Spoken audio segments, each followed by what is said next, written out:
हे नंदनंदन, हे श्याम सुंदर, हे कृपालु, आप पधारो, दर्शन दो। भगवान ने कहा चलो माना कि तुमने जो प्रार्थना किया मैं स्वीकार कर लूं और आ जाऊं, लेकिन मेरा करोगी क्या, क्या करोगे? गोपियों ने कहा आपके चरण बड़े सुंदर हैं, बहुत सुंदर हैं, क्या करोगे? प्रणाम करते हो भगवान को, प्रणाम करते हो? ये श्लोक मुझे बड़ा प्यारा लगता है, गोपियों की प्रतिज्ञा है ये, बहुत प्यारा लगता है। आप प्रणाम करते हो भगवान को? बोलो बोलो बोलो, क्यों करते हो? प्रणाम करने से क्या होता है पता है आप? गोपियों ने बताया प्रणाम करने से क्या होता है, जानना है तो इसको सुनना भी, बोलना भी, समझना भी। गोपियों ने कहा, क्या कहा? प्रणत देहिना पाप कर्षणम, प्रणत देहिना पाप कर्षणम, प्रणत देहिना पाप कर्षणम, प्रणत देहिना पाप कर्षणम, ऋणचरानुगं श्रीनिकेतनम, ऋणचरानुगं श्रीनिकेतनम, मणिप्रणार्पितं ते पदाम्बुजं,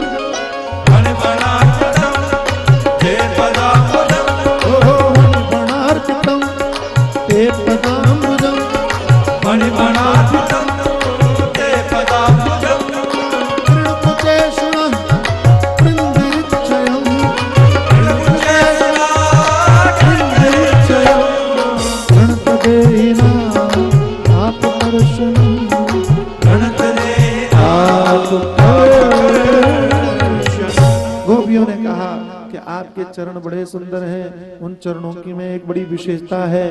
क्या विशेषता है? प्रणत देहिना पाप कर्षणम, जो लोग आपके चरणों के सामने प्रणत हो जाते हैं, यानी प्रणाम करने लगते हैं, आपके चरणों की खूबी ये है कि प्रणाम करने वालों के पापों को खींच लेते हैं। समझ में आया? नहीं आया? कम आया, इसलिए धीरे ताली बजाई। ज्यादा समझ में आया कि नहीं? भगवान को प्रणाम करो तो भगवान के चरण क्या करते हैं? बोलो। अब तो देखो भाई, हम तो एक बात कहा करते हैं कि जब शरीर छूटेगा और भगवान के पास जाओगे ना, तो ये भागवत की ये बात लेते जाना साथ। हमारी बात इतनी याद रख लेना, अगर कोई यमराज डराने की कोशिश करे, यमदूत डराने की कोशिश करे, बोले खबरदार चुप, तुम्हारी हिम्मत कैसी होगी? तो कहा क्यों? बोले हमने तो भगवान को प्रणाम किया है। तुम कहते हो तुमने इतने पाप किया। अरे हमने तो भगवान को प्रणाम किया, हमारे सारे पाप तो उन्होंने खींच लिए, तुम्हारी हिम्मत कैसी है छूने की? समझ में आया? अच्छा, अब सुनो, अगर वो कहे अरे ये क्या होता है, तो तुम कहना नहीं नहीं ऐसी ऐसी बात नहीं है। बोले तो? बोले गोपियों ने कहा है, और स्वामी चिदंबरानंद की कथा में सुना हमने, पकड़ना है तो उनको पकड़ो, हमको छोड़ दो। तो आप भागवत की इस बात से और मुकदमा दायर कर सकते हो। मैं तो इतने विश्वास कह रहा हूं, केस लड़ सकते हो अगर आप इस भाव से प्रणाम करो। भगवान के सामने जाना, आज मंदिर में प्रणाम करना का महाराज सुन के आ रहे हैं कि पाप खींच ले तो खींच लो, नहीं तो तुम्हारी खिलाफ मुकदमा करेंगे, तुम्हारी अदालत। और एक बात आपसे कहता हूं, कह दूं? बोलो कहूं कि नहीं? अगर मुकदमा की वैसे जरूरत पड़ेगी नहीं, लेकिन अगर जरूरत पड़े तो वकील मुझे बना लेना, बिना पैसे के वकालत करूंगा। डरने की तुम्हें वकील ढूंढना नहीं पड़ेगा। हमारे गुरुजी ने हमको बड़ा बढ़िया वकील बनाया, इसलिए हम आपका केस लड़ेंगे, डरना नहीं। समझ में आया? भगवान के चरण कैसे हैं? पापों को खींच लेते हैं।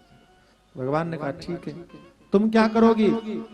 तो गोपियों ने कहा उन्हीं चरणों को हम अपने हृदय पे रखेंगे। भगवान मुस्कुराने लगे। भगवान ने कहा क्यों, तुम्हारे पाप नहीं मिटे हैं क्या? गोपियों ने कहा नहीं नहीं, पाप तो मिट गए। तो फिर क्या करोगी? बोले नहीं, चरणों में एक और खूबी है। तो कहा क्या? बोले ताप भी मिटाते हैं। वाह, पाप भी मिटाते हैं और ताप भी मिटाते हैं। तो आपके विरह से जो अंदर में ताप पैदा हुआ है वो ताप मिट जाएगा। इसलिए आप आ जाइए और हमारे हृदय पर अपने चरणों को रख दीजिए।